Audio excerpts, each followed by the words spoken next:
So you guys were I'm hearing a lot of you guys wanted a theme song shortened, so here we go. This girl reviews movies, games, and books. Sometimes she plays them.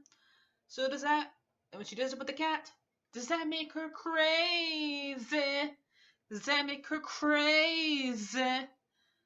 Probably. So, it's shorter. There you go.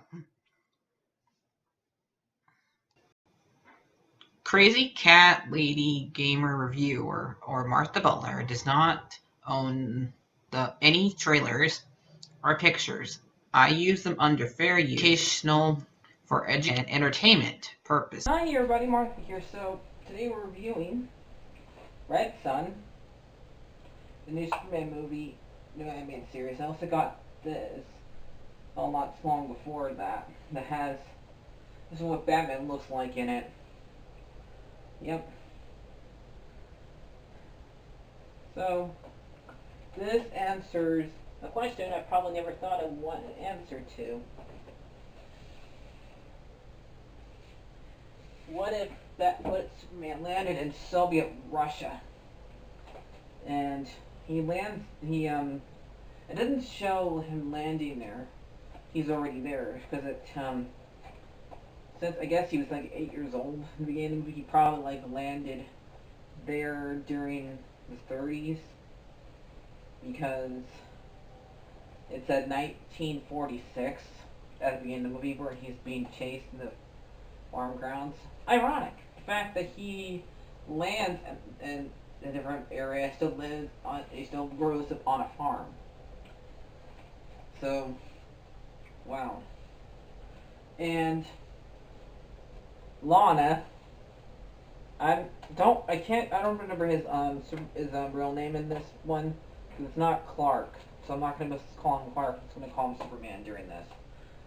Lana was behind the bullies while he was in front of the bullies because there's 3 bullies, and he disappeared so he would not hurt them.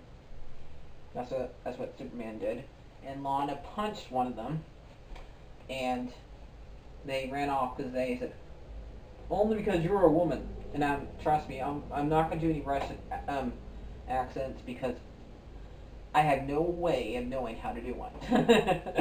And I could barely do a British one, so, and it would sound too similar to that accent, so yeah.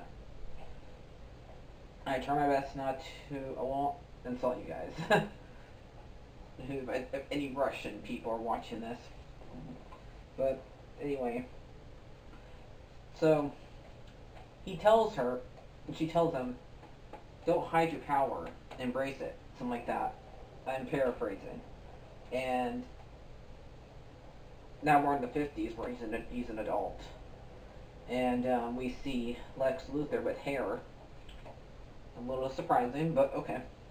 To each his own. And he's married to Lois. And he's, I guess, best friends with Eisenhower. Or who people don't know, that's president. Who was president at the time? And his Jimmy, his assistant in this. And even though that he never knew Superman personally in this universe, he still wants to kill him because he's best friends with Joseph Stalin. And Joseph Stalin sees him as his son, but being Joseph Stalin, he likes to hide things from Superman. He sees Superman innocent and easy to trick. So he hides a lot of the weak people inside in the bottom of the ground. And Lois tells him one day when he's saving America from being blown up. The next day Lois hands him a file that it was from Lex actually, that a lot of the weak people that live in Russia are underground and being starved to death and being forgotten, basically. And we find out that Lana is down there. I didn't know this was Lana at first until he says her name until right before she dies. But yeah, this is Lana because her hair is not the same color as it is in Smallville. So yeah, it's red. But okay. And they show like a younger version of Bruce down there. I don't even know that's his name in this version here. They don't really give Batman a name in this, a real name in this. So I don't know if that's his name in this version in this universe, but yeah, he's Russian too. Here I thought that bandana was British or something, but here's what I know about Russia. I've never been there. I don't know that much about it. I don't even know what it's like there now.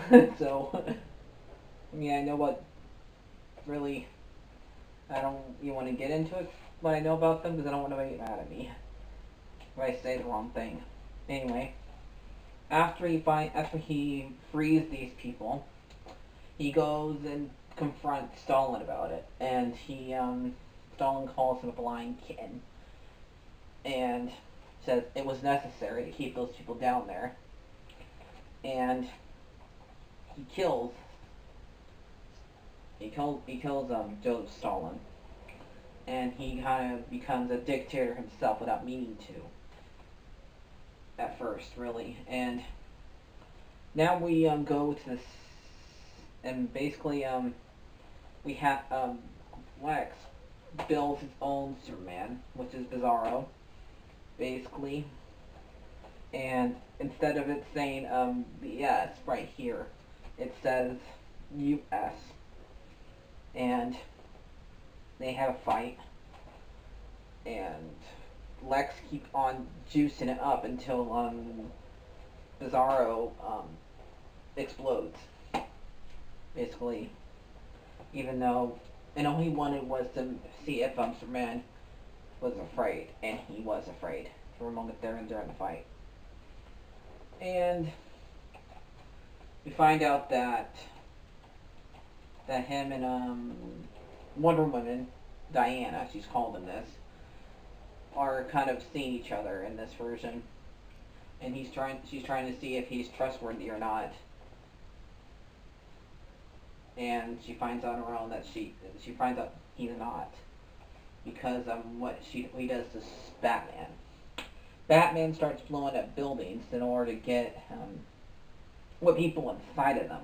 He doesn't even let them get a chance to get out. He says, "You get out of the museum 10 minutes," and yeah, he blows up the museum in 10 seconds. Like, okay, I definitely did not like this version of Superman, but I don't like this way of Batman. This ain't my Batman, okay? I know you're in a war, but this ain't. Batman would not do this. He would not. He would not do this. I don't care what country he's from. He would not do this. He would not. He would let people escape at least. How can you leave a building in 10 seconds? Unless you're right by the door. And you still might get blown up. Because you might get hit by the debris. But, and he blew up a bunch of other ones. It was a Superman museum. So yeah. And we see, I'm gonna say these, I might be wrong, but I'm gonna say this is Dick, Barbara, and Gordon, who set up the bombs. It may not be, but that's what I'm gonna call them. So, and Superman takes them and brainwashes them because I think before this, or after this, Brainiac tries to attack them and takes them part of Moscow, and he was able to get the city back, but he was not able to make it smaller, but make it back to the regular size. And he makes Brainiac to where he works for him. And this, and now we go to the 60s where, and this is 1967, to where weirdly, in this version, they made Kennedy still president in that time period, which we know he isn't, unless this is his brother, which I doubt it is. I doubt it's Bobby, but it's hard to tell. They just called him Kennedy. They didn't say it was John F. Kennedy, but it probably was. They did not say it was Bobby. They just said Kennedy. So I don't know. Maybe it's just Bobby, because maybe in this world he got elected, but as president instead of Nixon. So yeah. Anyway, they're working together, and they both Lex and Kennedy are both working together. Like I said, I don't know which one, and they find a alien spaceship that belonged to one of the Green Lanterns, and they decided to make the Green Lanterns work for them.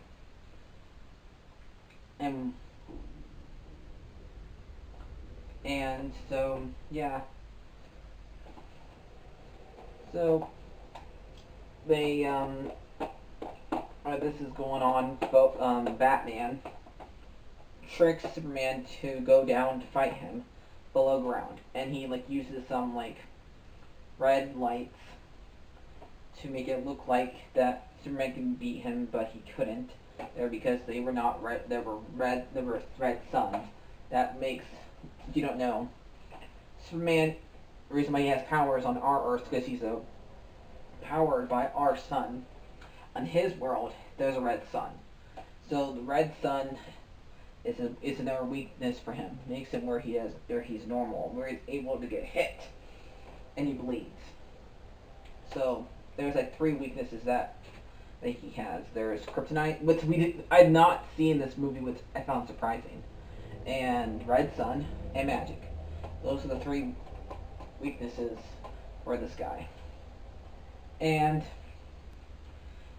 we thought he'd win because he used Wonder Woman to lure him there by tying her up with her lasso of truth, and he got him trapped in a hole where he's surrounded by the red lights, but Wonder Woman set him free, and he was gonna threaten to turn Batman into his slave, just like he did Dick. Like I said, I don't know if it's Dick or not, but I'm just guessing. And instead of Batman would not allow that. He blew himself off. So yeah, he'd rather die than become Superman's slave. So Wonder Woman says no, we're done, basically, and goes back to the mascara. And this is when the Lex unleash the Green Lanterns to fight Superman. Well, they do their best to beat him. They were pretty close, but Wonder Woman comes and saves them. Again. Her hair is white, and so is her whole entire outfit. And she saves him, but she pretty much says we're also done again. But he ends up beating them. What I like about this part, this is my favorite part, and that's one of the few parts I actually like, because who they got to play Jon Stewart. It's still, even though he was not in the the Justice League reunion cartoon that they made last year. He was in this version, the same actor, and we got to hear him say, "Line them up!" So yeah, it was nice to hear that guy's voice again. Nice to see that he still got it. So there's that. And Brainiac tells them to, now we're in the 80s, we skipped the 70s, basically, and Lex becomes president, with Jimmy being his vice president, and Lana Lane being his Secretary of State, I think it was, something like that. I'm sorry if I'm wrong. Correct me if you want to. I don't care, but that's that's what I remember her being. I just remember her not just being the first lady. She actually had her position, and this is when um, he's just ruling America. He's not really even trying to attack Superman. Superman's actually done with it. Brainiac's trying to mess with his mind and make him attack. Well, this actually after the entire thing with the Green Lanterns, this is when he goes to attack him, and Brainiac's coming with him in this big ship thing, and he was actually going to change his mind once he found once Lois comes out with the little Moscow dome and shows him that and like shows an example that they're living in peace while we're not, and in that little dome of his. And he said, "Okay, I'll leave you guys alone. I will not attack you more." Basically, I'm paraphrasing again. And Brainiac won't have it. Brainiac's gonna stop him and do it himself. So both Lex and Superman have teamed together, beat Brainiac. They do. Superman takes Brainiac's ship up into space because it was going to blow up, self-destruct, and kill a lot of people, basically. So he sends it up into space, and we think he's dead. And Lex steps down as president, and we have Jimmy Olsen president. And everybody thinks that Superman's dead, but Lois sees him in the crowd looking like Clark Kent watching from the distance. Even he has glasses. So, oh yeah. So when I tried to watch the credits on this, they got Jason Isaac. You don't know who that is. I might have said the name wrong. That's who plays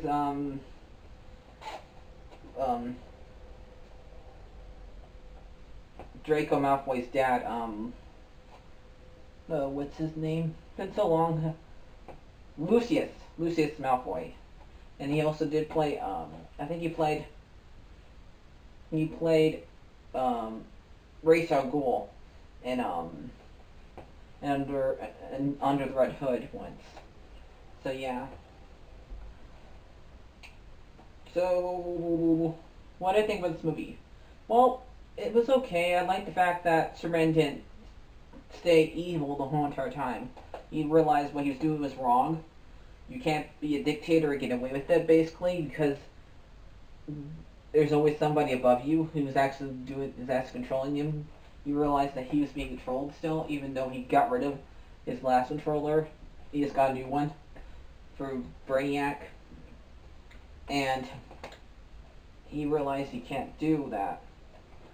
And I found it weird that even though Lex and him did not really know each other, Lex still wanted to destroy him. And he still was, even though that Superman was a jerk in this version, he still was a jerk because the fact that he sent Bizarro down there just to die. And Lois was disgusted with him afterwards, but she still was married to him. And yeah. So what do I give this movie? Well, again, they keep on making my Batman. They keep on making my Batman want to kill. I just don't like it. It's like he didn't even have that code that he loves in this version. I mean, they didn't. I don't know if they really gave us a reason. Like, I know he was one of the people that was down there being forgotten in this universe, but that was Stalin's fault. Superman didn't know because Superman he could not see down there or hear them because they had lead, and he can't see or hear through lead. So it's not his fault. So, but yet Batman still blamed him, and we don't even know who killed his parents in this version. But okay, whatever. It's watchable, so I'm gonna give it that much. And I like the fact that I was able to know two actors in it, and I like the fact that the two actors who actually played him. Wait, Jason Isaac played Superman. I forgot who I said. Superman. Were able to make Superman have a good Russian accent and Batman have a good Russian accent. As long as their accents were a lot better than what I could ever perform, that's all that matters. And it actually had a happy ending. I thought this wouldn't have a happy ending for a moment when I was watching this, but it did. But Hush or Gaslight were, but I don't know. I'm never gonna get used to Batman being a bad guy in a world. Even though he was trying to beat Superman in this version, he was a bad guy because the way he went about it was bad. So, and I don't like how Superman was behaving in this version either, even though he learned his lesson in the end. I don't know.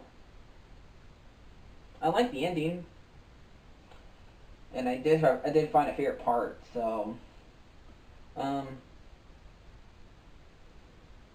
and I like the animation. It's kind of like this was the animated series version, kind of, and it was made by Bruce Timm. So I guess I'm gonna give this movie a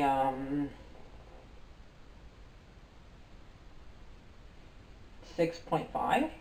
6.5. So when we go get Sully.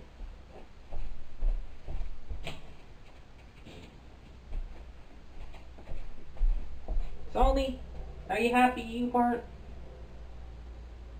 happy that the Superman that we know was made in Russia? Yes. So what do you give it? I give it 3 paws. So when Sully was born in Soviet Russia and and I did not find him in a high school lab, what would he be like? Only time would tell. Bye guys, like, share, and subscribe. And remember, watch your hands. And try to be safe during this time. Because just like in this movie, it's scary out there. Bye bye.